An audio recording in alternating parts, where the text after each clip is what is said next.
In today's video, we're going to look at the voter ranking, and we're going to dissect what the voter ranking means, how to read it, and how to understand it.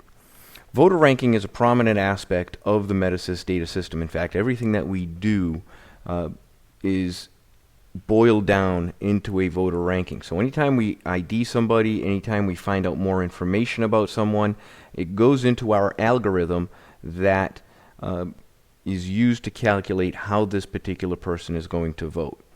I'm going to start this particular discussion already on a particular person here where we've accessed a database, and I'm going to go ahead and click on the voter data tab. Now, you'll remember that the voter data tab gives us a snapshot. I'm going to just slide this up a little bit too if I can. The voter data tab gives us a quick snapshot of how a particular person has voted.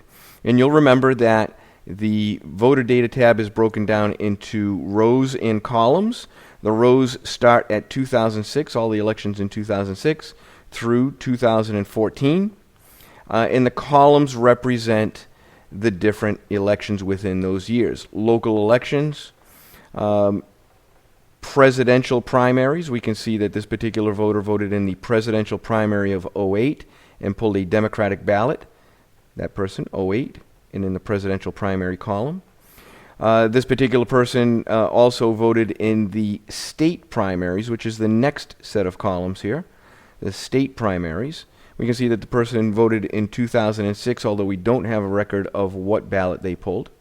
And we can also see that this voter is a fairly active voter in the general elections. So the state election 06, presidential 08, state 10, presidential 12. A pretty active voter in the general elections. As far as special elections, we see that this person did vote in the Senate, the state special primary in 13. This was the Gabriel Gomez Ed Markey race and pulled a Democratic ballot. And they also voted in the Scott Brown special election of 2010. So this gives us a quick snapshot of how a person has voted over the past few years. It does go to the voter ranking. So let's take a look at the voter ranking and understand that. We all know that the voter ranking consists of a letter and a number. And let's start with the letter side. The letter, which represents the voter's propensity or the likelihood that this particular voter is going to come out and vote. The letters are simply A through D, A, B, C, and D. And it tells us a lot about whether a person's going to come out and if we should target them in our efforts to when we door knock or to get out the vote.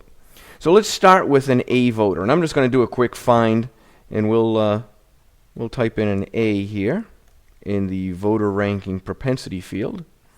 Click perform find, and here we have an A voter. Now, an A voter. In fact, there are 3,100 A voters in this particular district. But an A voter is someone who is a pretty consistent voter. In fact, they're our most consistent voter. They're most likely to come out and vote in not just general elections, but in primaries as well. And we can see that this voter has come out and voted in primaries, skipped a couple here in between, but they traditionally vote in primary elections as well as generals. And if we cycle through some of the A voters, what we'll see is very similar. People who vote in primaries on a fairly consistent basis, and who we can count on if we have a primary on our hands. So if we got a primary going, we want to focus on those A voters. Okay? Here's somebody who votes very religiously in all the primaries.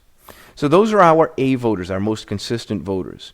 Then we have the B voters. And let's do a search and we'll see if we can find a B voter.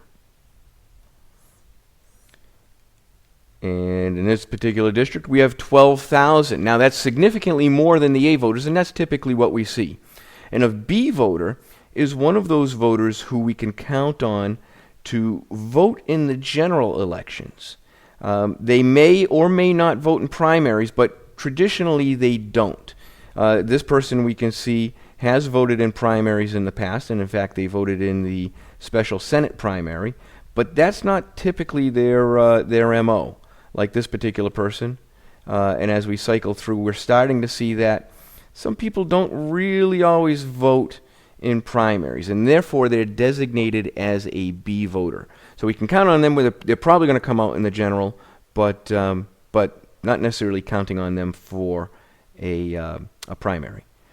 The next set of voters, of course, are the C voters.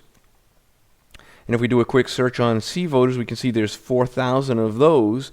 And these are people who typically will vote only in presidential years. And you can kind of see that here.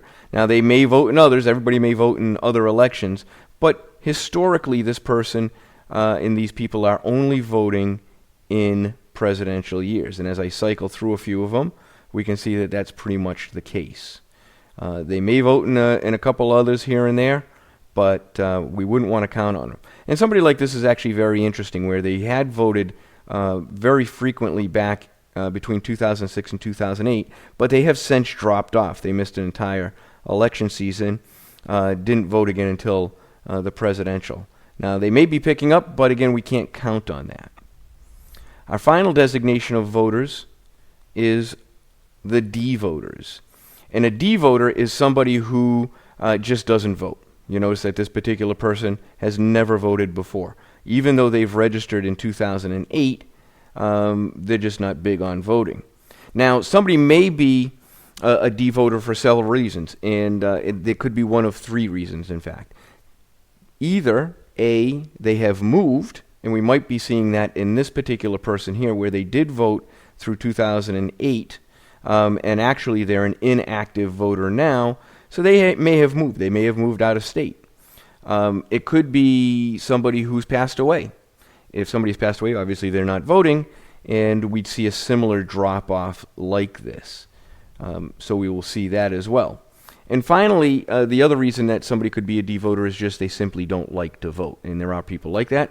And so we really don't want to bother too much with D voters. It's really not a good use of our time. So in this particular election coming up in 2014, we really want to focus on those A and B voters. Those two groups of voters we know are coming out. They're going to be at the polls, and we need to persuade them to vote for us. So that's our propensity score here, the A through D. The second score that we get in our ranking is, of course, the number. And the number is going to represent a 1, is going to be a 1 through a 5, and it's going to represent the likelihood that they are going to vote for our candidate, for our conservative candidate, or our Republican candidate. So a 1 would mean that this person is no doubt about it, this person is going to vote for our candidate. A 5 means no doubt about it, they're not going to vote for our candidate. And then we have a 2, 3, and a 4. And the 2 would be considered somebody who is leaning in favor of voting for our candidate, while a 4 would be leaning against voting for our candidate, and a 3 would be undecided.